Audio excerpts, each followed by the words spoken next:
Hello, and welcome to another episode of Maximum Purpose, Maximum Profit podcast, where we speak to business and societal leaders who are profitably solving an environmental or social issue. These are essentially steward leaders who believe in doing well for themselves by doing good for society or environment. Today, I have with me Edward Booty, founder and CEO of Reach 52. Ed, welcome to the show. Thank you for having me. Pleasure. Reach 52. What does Reach 52 mean, and what do you guys do? Yeah, so over 52% of the world can't access essential healthcare, according to the World Health Organization and World Bank. So it was originally about 3.7 billion people. Now 4.5 billion people can't access essential health products, services, speaking to doctors and so on, medicines, etc. What we do is we focus on selling and distributing essential products. So, making products available, making sure they get rural, working with distributors, working with sales reps and so on, focusing on Asia, India, and more recently Africa. And to support that, we train doctors, health workers, and run health education and screening events as well. So we're making products available while also building access to health services as an integrated part of the model. When you say products and when you say healthcare in general, I'm assuming these are people, the 52% are in rural areas and remote areas of countries like India and countries in Africa? Yeah, I guess a lot of our work has been in rural. But if you go to cities, of course, you have a lot of urban poor where access would be limited. We don't focus so much there. But you don't have to get far outside of a Bangalore or a Mumbai to really start seeing healthcare inequity. So yes, we've done a lot of work in rural. Definitely still have health access issues in cities as well. And a lot of the work that we're doing is really, 30 minutes from the airport and you still have, lack of access to doctors, medicines and so on as well. So let's get 1 hour out of Bangalore and whatever the name of the area is. And you're saying you're providing access to doctors, access to medicine, and access to what other kind of health services? So the way to think about this is often there will be a government health service. There might be, a few doctors there. There might be limited medicines in a government clinic. There might be a few products, not the rest of the products. There might be some health workers, there might be some midwives. They might have been trained 3, 4, 5, 10, 20 years ago, right? We're not necessarily replacing the government or the private sector health services. We're looking to strengthen it and fill the gaps. So a lot of the time what we see, again, you go 1 hour outside of India. India as a country manufactures huge amounts of medicines, exports to Singapore, exports to the UK, manufacturing hub. You go 1 hour outside of Bangalore, you wouldn't find many basic diabetes products available on the shelves of the clinics, and that might not be because of the availability they could clearly buy. But if that doctor's not been trained, that doctor's not confident in a more modern generic product or whatever it might be, there's a lack of clinical skill, there's a lack of screening kits if they're doing diabetes, there's a lack of the products if there's not, that sort of prescribing behavior or whatever. So we'd work with the health system. We train doctors, we train health workers, we don't provide them ourselves. We do supply the medicines, working with big pharma to do the distribution and working with them to actually make the products available. And then, we kind of fill the gaps, if you will, or join the dots of healthcare access. So obviously government provided healthcare is grossly inadequate in these high population countries that you're operating in. So what's your business model? How do you bring medicines and training and other access to healthcare to people in these areas where otherwise the access is not available or is choked? What's your revenue model? What's your business model? Well, firstly, you've definitely got it. There's sort of limited healthcare services available. There's a few doctors, few nurses, few midwives. We're looking to sort of strengthen, augment, complement, build on that. We sell essential medicines as a core business model. So in terms of our core revenue, we are effectively a pharmaceutical company. We sell affordable essential medicines. Some of that is licensed from big partners. So we work with, Johnson & Johnson's, Bayer's, Pfizer's, companies like this. Some of it is also generic products that we bring in. But fundamentally, we'd sell these products in these tier 2 markets, as we often call them. And we'll make a margin on those products. Second revenue stream, we also work with some of these companies who would also fund some of that doctor education, health education programs, sometimes some screening kits, all these sort of additional services and commodities, e.g., diabetes test strips or whatever. They might be funded by some of our partners as well. Mm-hmm. So pretty classic business model, I often say. We are just a pharma company. We sell essential medicines, and we have the additional revenue that sometimes the pharma companies or the health companies would also pay for some of these wider services. But the pharma companies, the big pharma companies, isn't it in their interest for their medicines to be available in these areas? Why do they need someone like you to make that accessible to the people? Why wouldn't they do it on their own? That is a big question. If I actually zoom out of health for a minute, many companies, BMW, Mercedes, and so on, have cars. Why don't they sell cars in rural India? You might also have financial services organizations, big, banks, DBS Bank or whatever. Why don't they make financial services available? They could make money. Is there banking? Yes. Is there cars? Yes. Is there a need for a lower cost model? Yes. Maybe Mercedes, maybe BMW, maybe DBS or UBS or Citibank could work in rural tier 2 markets. The reality is it's kind of not their specialty. And it's also not lucrative enough for them because it's not lucrative enough. If you're a leadership team and you have limited dollars and you could launch a brand new cancer product in America, Singapore, Hong Kong, I get that about China. Cars and luxury products, but when it comes to FMCGs like Unilever, they are all over rural India, for example. So why wouldn't a pharma company who, medicine is not a luxury. So if a Unilever can have deep distribution channels in a country like India, or other countries that you operate in, which are tier 2 areas, why not a pharma company? Because that same logic would apply to them as well. Unilever's FMCG, so medicines are only for sick people. So fundamentally, there's a completely different, not segment, but it's a different business model. FMCG is available to everybody. Everyone would buy it. So it's a volume thing. Well, it's a volume thing, yeah. Okay. Like medicines are only available to or used by sick people, and therefore you effectively have a smaller population in general. Okay. But no, I think for pharma companies, it's just that it's not their core focus at the end of the day. If you're a pharma company in India, you can sell products in big cities, big hospitals, big pharmacies. You can launch a new product in the big hospital and the big pharmacy again. At a global level, you could launch more products in America, Europe, Japan, China, wherever it is. There's just more lucrative opportunities. How did you come about this insight that, hey, here's a social need that needs to be met and there's money to be made here? How did you come to this realization? I used to work, my first job outside of university was working for a big pharma company. We were trying to build these models. And there's a lot of internal resistance, right? I lived in Mumbai at the time. We were working for one of the biggest pharma companies in the world. There was the leadership member, the CEO, was really passionate about healthcare access. He'd set up a small division, 1% of the India headcount to look at rural India. The tagline of the program was reaching 700 million more Indian patients, Indian consumers. So it was all about rural tier 2 access. And, there's a bunch of resistance to doing this. The finance team has to work with small distributors. The sales team have to travel farther into the, rural interiors. There's always something more profitable to do. You've got management pressure, etc. So I was actually on the inside working for a pharma company trying to set up this program. And almost within every team, somebody has to do something harder in a different way or sacrifice something more profitable to make this happen. And it's also quite difficult for pharma companies to do this because if, say, a pharma company has 50 products or 100 products, say, brands or whatever it is, only a small fragment of them might be relevant to rural, right? You're not going to sell your specialty surgical implants or your really premium cancer medicines in rural. That would be city. So you have a very small subset of your portfolio that could or should or would actually work in a rural area that can be sold. So you don't therefore have the density of products to also make it worthwhile. So therefore, what I thought was we'll just build a platform to do this on behalf of many companies. So it's actually more like a shared service, I sometimes call it. We can take a few products from them, few products from them, few products from them. We build the portfolio. It absolutely makes sense for us to go rural. It's a pure, or not rural, but to these smaller markets.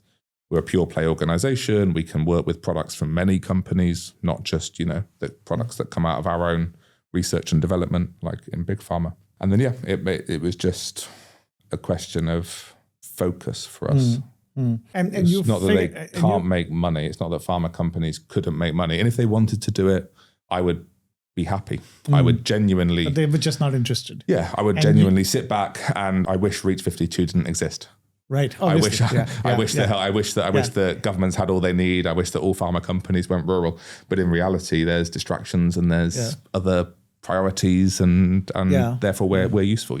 I want to talk about a lot of things yet, about investors, about funding, about scaling, and about your future plans. But I want to first focus on a little bit on you. Mm-hmm. Tell us a little bit more about yourself. So you were in the pharma companies. You saw that there was an unmet need.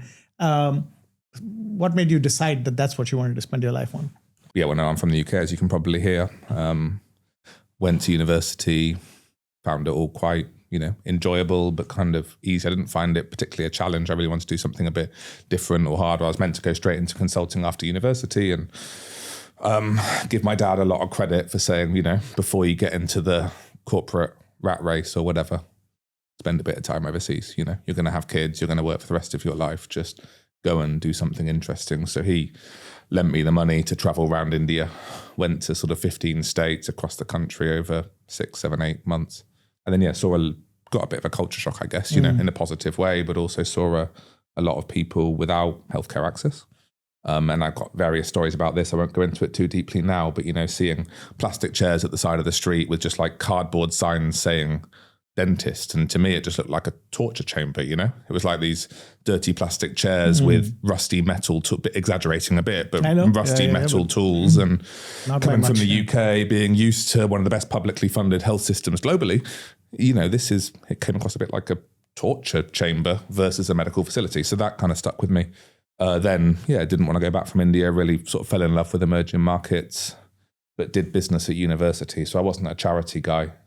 I was a business guy. I was meant to go into strategy consulting, right? Saw a lot of these problems, didn't want to work for charity, ended up working for a big pharma company and landed on this internal social business venture and saw it facing problems every step of the way. Good, well-meaning people that were genuinely trying to do something new, innovative, and most importantly, in my view, impactful. And actually, double click on that, impactful and sustainable, not charity, but truly new, innovative, sustainable social business models to access 700 million more Indian patients or consumers. And it was just hard, and it was just hard. I was going to ask about that. And then, after that, I had the idea for Reach 52 when I was 21. Didn't have any money, ran out of money in India, then 6 years in consulting, saved up money, and just wanted to do something really challenging, really. It came down a lot. Sorry, let me hear that. Let me make sure I got that correctly. You hit upon the idea at 21, but you worked in consulting for 6 years to save up some money to get it started. Yeah, correct. And in those 6 years, it was still working in your mind, and you were, is that it? Yeah, exactly. Yeah, working in my mind, but also, when my consulting boss, still pretty friendly with him, see him every time I go to London. Still got the original pitch deck, still have the original concept note, still have the original business plan, working in healthcare consulting, bouncing it off some of my colleagues. A lot of my bosses knew this was my passion. Did a bunch of interesting consulting projects. But I was doing evenings and weekends, built the website myself, started saving up money, of course, through the day job, but doing a bunch of stuff. And how big is the team now? We got 50 or so in the office and about 200 sales reps in the field. So coming up towards 300 total. And you are a 4-time winner of SL25, which is Steward Leadership 25, just for the benefit of everybody else, SL25 is an annual award for anybody that is profitably solving a social or a climate-related problem. And you are our only 4-time winner. You've won the award from each year, including this year. Congratulations, since its inception. Clearly, the journey of steward leadership, which is to do well by doing good, and you said it a few minutes ago, is hard. What were some of the initial challenges? And tell us a little bit about the story as to how you've gotten to the point where you've got to now. Well, firstly, thanks for the thanks and thanks for the support as well. Not going to plug SL25, but most of the things that you have conceptualized as frameworks kind of spoke to me as a organic pathway of how I think or how my brain works or how the business works or whatever. So thanks for your support in the for Reach 52 and the wider space. I mean, well, firstly, as a pure sort of life philosophy, I really don't believe in challenges. All challenges are purely learning opportunities. The biggest challenges have been my biggest learnings. The worst moments have been the ones I look back on most fondly. There is a really interesting concept, which is, I often say I like to suffer. Like the suffering is kind of where I've matured most as a person and as a founder to understand what actually works and what doesn't. But no, I mean, one-man company, moving to Singapore by myself, limited cash, trying to convince some of the biggest companies in the world to alter their business model was kind of a pretty big challenge, right? Fundamentally trying to say, look, there is a different way. We are going to set up this service. We are going to go rural. We need you to change the way you do business. So moving these huge, vast, 100,000 person multinational corporates to start to work with us. We now work with most of the big pharma companies globally to do access to health work. But that initial deal was, more rejections than I always say for every 1,000 no's, you get one yes. So a lot of the time it's just getting people on board, the hours, the rejection. A lot of people just say it can't be done, going rural, selling products, training doctors, corruption gets in the way, government permissions, bureaucracy, whatever it is. So I guess just having the conviction and the persistence to be told no 1,000 times and keep going back and keep pushing. Yeah. And then you get that one deal it took us 12 months of sheer pain, so many failed attempts just to get one company to work with us. Sounds like it was almost it was easier to build the product, but harder to build the trust on the ground with all the people that you needed to work with. Yes. Yeah. I was actually just at a lunch before this, and I said the way I said it to somebody is I could give my business plan to anybody that wants to copy us, and I'll give you all of the processes as well. Execution is key. A lot of execution is based on trust. Sorry. And that comes down to what you were saying earlier, the genuine desire and persistence to not give up.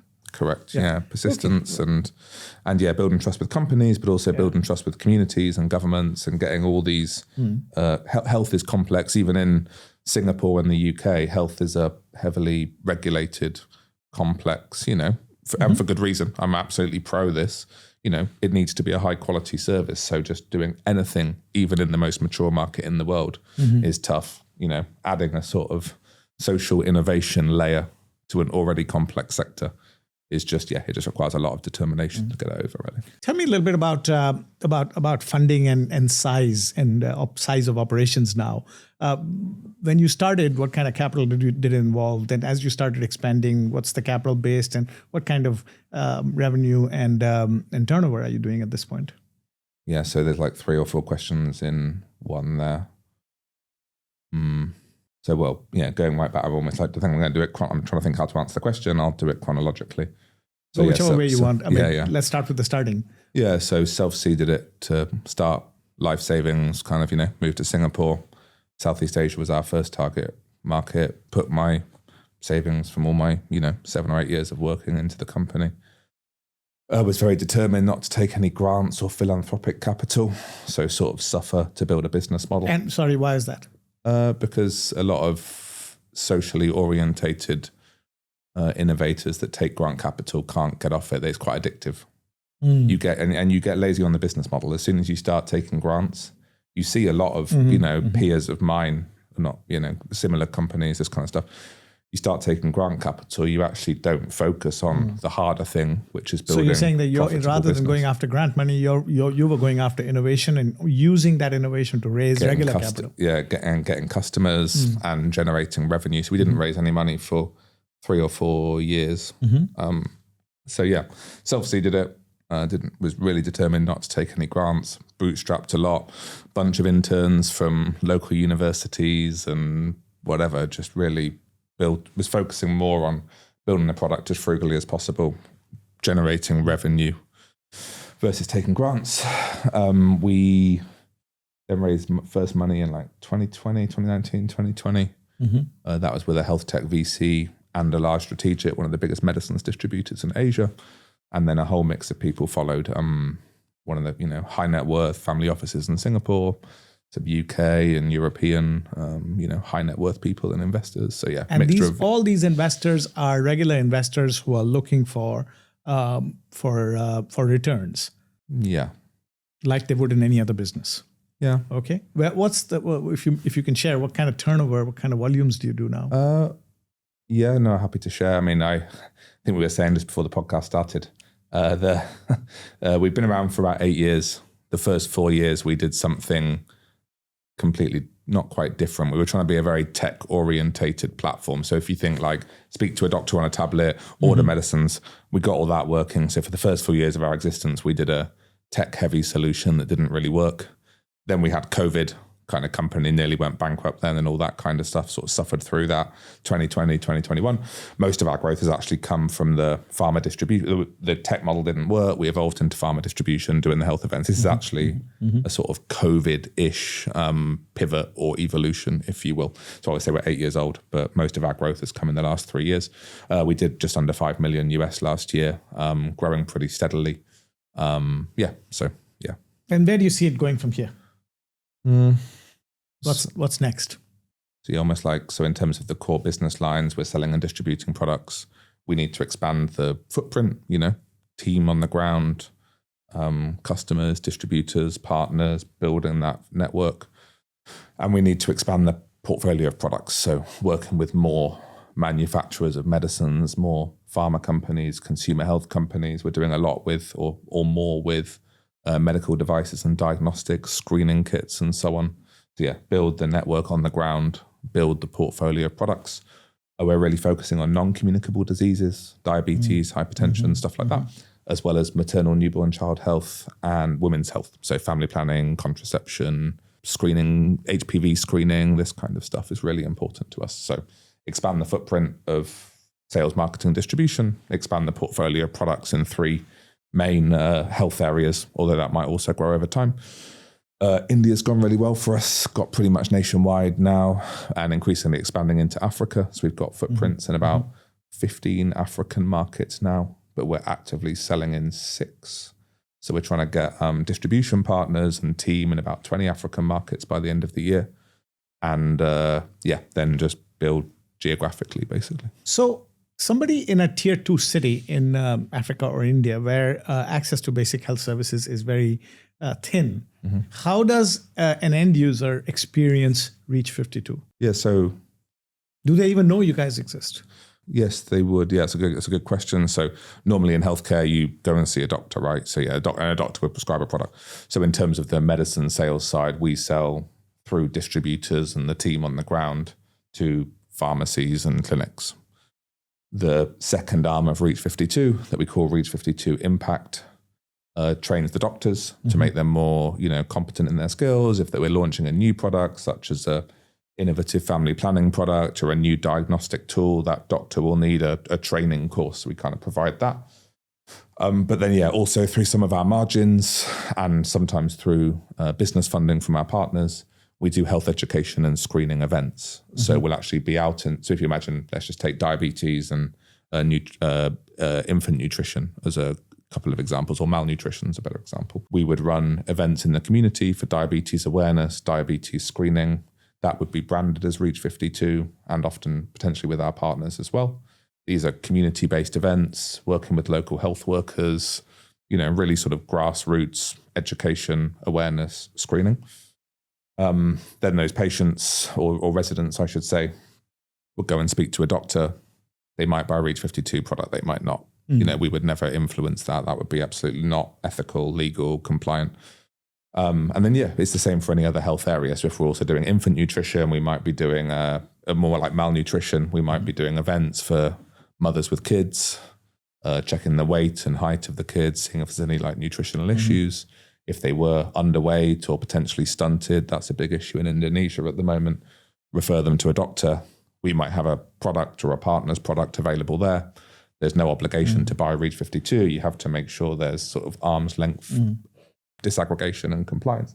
But they would basically see Reach 52 at the events, and they might get a product that we distribute, but the two are... They wouldn't know that. They wouldn't know that, yeah. So again, coming back to revenue, the main source of revenue continues to be the distribution of medicines on behalf of Big Pharma and other generics, and you make a margin on that. Any other line of revenue besides that? The businesses sometimes fund the events as well. Okay, got it. Over time, we are looking at some other things, but yeah, that's a bit earlier stage.